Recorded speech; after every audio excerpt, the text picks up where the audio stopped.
নমস্কার বন্ধুরা, আজকের যে ভিডিও নিয়ে আলোচনা করব সেই ভিডিওটি হচ্ছে সেই সকল বন্ধুদের জন্য যে সকল বন্ধুরা অমরনাথ যাত্রা করে মাতা বৈষ্ণব দেবীর দর্শন করতে গিয়েছিলেন এবং তাদের কাছে যদি একদিন সময় থাকে কাটরাতে থেকে যাওয়ার জন্য, তারা কিন্তু এই একদিনের মাধ্যমে শিবখড়ি দর্শন করে আসতে পারে। শিবখড়ি যে মন্দিরটি, সেই মন্দিরটি হচ্ছে কাটরা বাসস্ট্যান্ড থেকে প্রায় 58 কিলোমিটার দূরে অবস্থিত। এই শিবখড়িতে যেতে গেলে আপনাকে কিন্তু বাসস্ট্যান্ডে যেতে হবে সকাল 8টার আগে। সকাল 8টা থেকে 10টার মধ্যে শিবখড়ির সমস্ত বাস এখান থেকে বেরিয়ে যায়। আর শিবখড়িতে যদি আপনারা দর্শন করতে যান বলে মনস্থির করে থাকেন, তাহলে যেদিনকে যাবেন তার ঠিক আগের দিন কাটরা বাস স্ট্যান্ডের মধ্যে যে সকল বাস অপারেটর যারা শিবখড়ির উদ্দেশ্যে বাস চালায় তাদের সঙ্গে যোগাযোগ করবেন এবং বুকও করে নেবেন। খুব একটা বেশি পয়সা লাগে না, মোটামুটি 250 টাকার বিনিময়ে round trip Katra bus stand থেকে শিবখড়ি, আবার শিবখড়ি থেকে কাটরা বাস স্ট্যান্ড। এই যে রেটটি আমি আপনাদেরকে বলছি, এটা ছিল 2023-এর রেট। 2024-এ হয়তো একটু অদল বদল হতে পারে। বন্ধুরা, আপনাদের হাতে যদি একদিন সময় থাকে কাটরাতে থেকে যাওয়ার জন্য, তাহলে কিন্তু আপনারা অতি অবশ্যই এই শিবখড়ি দর্শন করে আসবেন। আপনাদের সুবিধার্থে আমি একটি ছোট ভিডিও বানিয়েছি, যে ভিডিওর মাধ্যমে আপনাদেরকে একটা বোঝানোর চেষ্টা করেছি যে আপনারা শিবখড়িতে গেলে কি কি জিনিস দেখতে পাবেন, কোন কোন সময়ে কোথায় কোথায় আপনারা গিয়ে পৌঁছাবেন। তো বন্ধুরা, স্কিপ না করে ভিডিওটি দেখবেন, আশা করি আপনাদের খুবই ভালো লাগবে। শিবখড়ি যাওয়ার জন্য প্রথমে আপনাকে যেতে হবে কাটরা বাস স্ট্যান্ডে। আর এখানে দেখবেন অনেক ট্রাভেলস কোম্পানি আছে, তাদের সঙ্গে কথা বলে আপনারা বাস বুকিং করুন। বাস বুকিং করার জন্য ভাড়া লাগবে মাত্র 250 টাকা। আর এই 250 টাকা দিয়েই আপনি কিন্তু কাটরা থেকে শিবখড়ি আর শিবখড়ি থেকে কাটরা আসতে পারবেন। আর আপনারা যারা প্রাইভেট গাড়ি করে শিবখড়ি যেতে চান, তাদেরকে বলছি আপনারা কিন্তু এই কাটরা বাস স্ট্যান্ডের পাশে ট্যাস্কি পিপের যে স্ট্যান্ড আছে, সেখান থেকে মাত্র 2700 টাকার বিনিময়ে আপনারা কিন্তু একটা গাড়ি ভাড়া পেয়ে যেতে পারেন।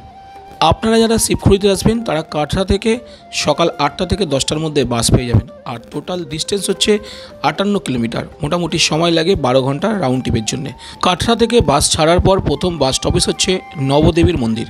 আর এই নবদেবীর মন্দিরের এখানে বাস দাঁড়াবে 20 মিনিট। তার মধ্যেই আপনাকে কিন্তু মন্দিরটাকে দেখে আবার ফিরে আসতে হবে বাস স্ট্যান্ডে। পালিং নদীর পাশ থেকে এগিয়ে চললাম গর্ভগৃহের উদ্দেশ্যে। যখন গর্ভগৃহের মধ্যে ঢুকবেন, তখন ভেতরে একটা অন্যরকম অনুভূতি মনে হবে আপনাকে, কোথায় যে চলে এসছে। মাকে দর্শন করার পর আশীর্বাদ নিয়ে এবার ফিরে আসুন বাইরে। মন্দিরের বাইরে বেরিয়ে এসে এবার চলে আসুন বাস স্ট্যান্ডে। বাসে করে এবার এগিয়ে যাব আমরা পরবর্তী গন্তব্যস্থলের উদ্দেশ্যে। যখন আমরা বাসে করে যাব, জানলা থেকে উঁকি মারবে চিনাব নদী। এর কিছুক্ষণের মধ্যে বাস দাঁড়িয়ে যাবে ধানুয়াতে, আর সেখানে দেবে 30 মিনিট। আর তার মধ্যেই আপনাদের করতে হবে ব্রেকফাস্ট। তারপর আবার বাস ছাড়বে শিবখড়ির উদ্দেশ্যে। প্রায় 12টা 15 নাগাদ বাস দাঁড়িয়ে পড়বে বাস স্ট্যান্ডে। আর এখান থেকে আপনাকে একটা ছোট গাড়িতে মাত্র 20 টাকা মাথাপিছু দিয়ে আপনাকে পৌঁছাতে হবে আপনার পরবর্তী গন্তব্যস্থল রানসা ভিলেজের উদ্দেশ্যে। রানসা ভিলেজ থেকেই কিন্তু আপনাদের শুরু হবে শিবখড়ির যাত্রাপথ। এখানে এসেই প্রথমে আপনাদের করতে হবে যাত্রা রেজিস্ট্রেশন। যাত্রা রেজিস্ট্রেশনটা এই যাত্রা রেজিস্ট্রেশন সেন্টারে করতে পারবেন। সঙ্গে দেবেন একটা চিরকুট, আর সেটা নিয়ে আপনাকে এগিয়ে যেতে হবে সামনে শিবম দ্বার। এই শিবম দ্বার থেকেই আপনার শুরু হবে যাত্রা। এখানে কিন্তু আপনার সাথে নিয়ে আসা ব্যাগপত্রগুলো চেক করা হবে, তারপরে আপনাকে যাত্রার অনুমতি দেওয়া হবে। যাত্রা শুরুতেই আপনারা এখানে দেখতে পাবেন একটি নদী, আর এই নদীটার নাম হচ্ছে দুধগঙ্গা। দুধগঙ্গা পেরিয়ে এবারে আপনাকে সোজা এগিয়ে যেতে হবে পাহাড়ের উদ্দেশ্যে। আর পাহাড়ের ঢাল কিন্তু এখানে চোখে পড়ার মতো নয়, কিন্তু খুবই সামান্য। আপনারা যদি ঘোড়া করে আসবেন বলে সিদ্ধান্ত নেন, তাহলে কিন্তু ঘোড়া ভাড়া আপ ডাউন ফেয়ার নেবে 500 টাকা। আর আপনারা যদি পালকি করে যান, তাহলে কিন্তু আপ ডাউন তারা ফেয়ার নেবে 1600 টাকা। মোটামুটি অতি সহজেই আপনারা এখানে পৌঁছাতে পারেন। আর রাস্তার দুপাশে দেখুন বসার সিট আছে। এছাড়া কিছু কিছু জায়গায় এরকম সেট করা আছে রোদ্দুরের থেকে রক্ষা পাওয়ার জন্য। যাই হোক বন্ধুরা, জায়গাটা কিন্তু খুব সুন্দর, রাস্তাঘাটও খুব সুন্দর। আপনারা কিন্তু এখানে আসতে আপনাদের খুব একটা বেশি অসুবিধা হবে বলে মনে হয় না। শিবম দ্বার থেকে মন্দির পর্যন্ত কিলোমিটার হচ্ছে প্রায় 3.5 কিলোমিটার। 2 কিলোমিটার পেরানোর পর আপনারা কিন্তু আরও একটি মন্দির চোখে পড়বে। আর এই মন্দিরটি হচ্ছে এখানকার রাম মন্দির। রাম মন্দিরটি পাহাড়ের মধ্যখানে অবস্থিত খুব সুন্দরভাবে। আপনারা কিন্তু এই রাম মন্দিরকে যাওয়ার সময় দেখে যেতে ভুলবেন না। আর এই মন্দিরটি পড়বে আপনার যাত্রার সূচনার প্রায় 2 কিলোমিটার পর। আপনারা কি জানেন এই শিবখড়ির অর্থ কী? শিবখড়ির অর্থ হচ্ছে শিব এবং খড়ি। খড়ি শব্দের অর্থ হচ্ছে গুহা, মানে শিব এখানে গুহার মধ্যে বিরাজমান। আর এই গুহাটি শিব কিন্তু তার ত্রিশূল দিয়ে নির্মাণ করেছিল। রাম মন্দির থেকে 1 কিলোমিটার যাওয়ার পর শুরু হয়ে যাবে এই রকম সিঁড়ি। আর বন্ধুরা, এই সিঁড়ি পার করেই আপনারা পৌঁছাতে পারবেন বাবার কাছে। সিঁড়িগুলো একটুখানি উঁচু, এতটা রাস্তা সহজ ছিল, কিন্তু সিঁড়িটা একটু কঠিন। যাই হোক বন্ধুরা, এখানে দেখুন একদল ভক্তরা এখানে কিন্তু খাবার বিলি করছে। বন্ধুরা, এখানে প্রায় সময় এরকম খাবার বিলি করে বাবার বিভিন্ন ভক্তরা। বাবার এই পবিত্র গুহার মধ্যে ঢোকার আগে আপনার ব্যাগপত্রগুলো লকার রুমে রেখে যাবেন। আর এখানে কিন্তু কোনো পয়সা লাগে না বাবাকে দর্শন করার জন্যে। ও হ্যাঁ, যেটা বলছিলাম, ভস্মাসুর বলে এক দৈত্য বাবার কাছ থেকে বরদান পায়। তিনি যার মাথায় হাত রাখবে সে ভস্ম হয়ে যাবে। বরদান পাওয়ার পর ভস্মাসুর তিনি কি করেন, তিনি বাবার উদ্দেশ্যেই দৌড়াতে থাকে, বাবার মাথায় হাত দিয়ে বাবাকে ভস্ম করে দেওয়ার জন্য। সেই সময় বাবা তার পরিবারকে নিয়ে এই গুহার মধ্যে লুকিয়েছিল। পরে কিন্তু বিষ্ণুদেব তিনি মোহিনী রূপ ধারণ করেন আর এবং ভস্মাসুরকে ভস্ম করে দেয়। তারপর থেকেই এখানে কিন্তু মহাদেবের পুজো হয়। আর এখানে মহাদেবের পুজো হয় অর্ধনারী রূপে, যেখানে অর্ধেক শিব ও অর্ধেক পার্বতী বিরাজমান।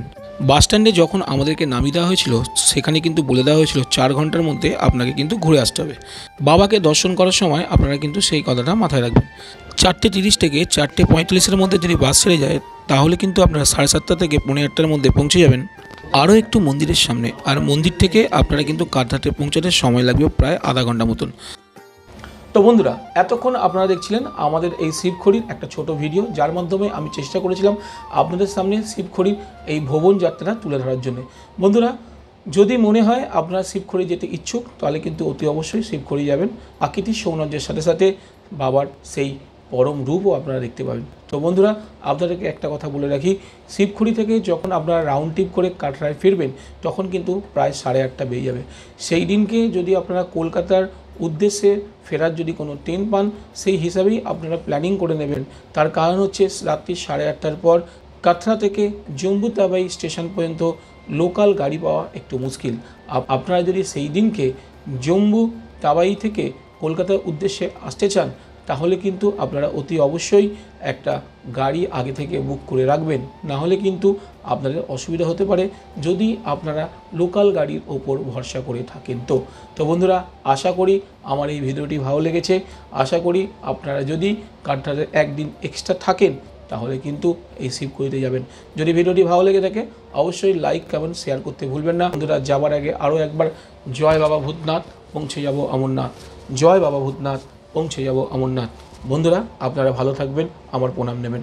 নমস্কার।